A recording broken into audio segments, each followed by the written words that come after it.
গাড়ি নিয়ে ভাওলাগঞ্জ যাচ্ছি, বুঝছেন? তো ডোমারে আমার এই শুধু এক বাস লাভার আমাকে অনেক ভালোবাসে, আমাকে যেখানে দেখে সেখানে কথা বলে। হ্যাঁ, দেখা পাইলে খুব আন্তরিকভাবে কথা বলে। আসলে আমাকে আমাকে ভালোবাসে, যেটা সত্যি, এটাই ভালো, আমাকে ভালোবাসে।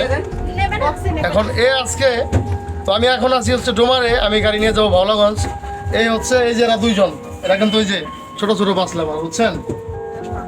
এরা দুইজন আমাকে খুব ভালোবাসে। তো এরা আমাকে বলতেছে যে আমি ভাওলাগঞ্জে আপনার সাথে যাব, আবার আসবো। এখন আমার কাছে তো টাকা নাই, এখন আমি টাকা থাকলে আমি যাইতাম, বলেন এটা কোনো কথা? তোমরা আমাকে ভালোবাসো, তোমরা আমার সাথে যাবা, তোমাদের কাছ থেকে কি আমি ভাড়া নেবো? হ্যাঁ, তুমি বলবো আঙ্কেল আমি যাব, এটাই। হ্যাঁ, তো ঠিক আছে, সবাই ভালো থাকবেন, সবাই ভালো থাকবেন, সুস্থ থাকবেন, দোয়া করবেন আমাদের জন্য। আল্লাহ হাফেজ।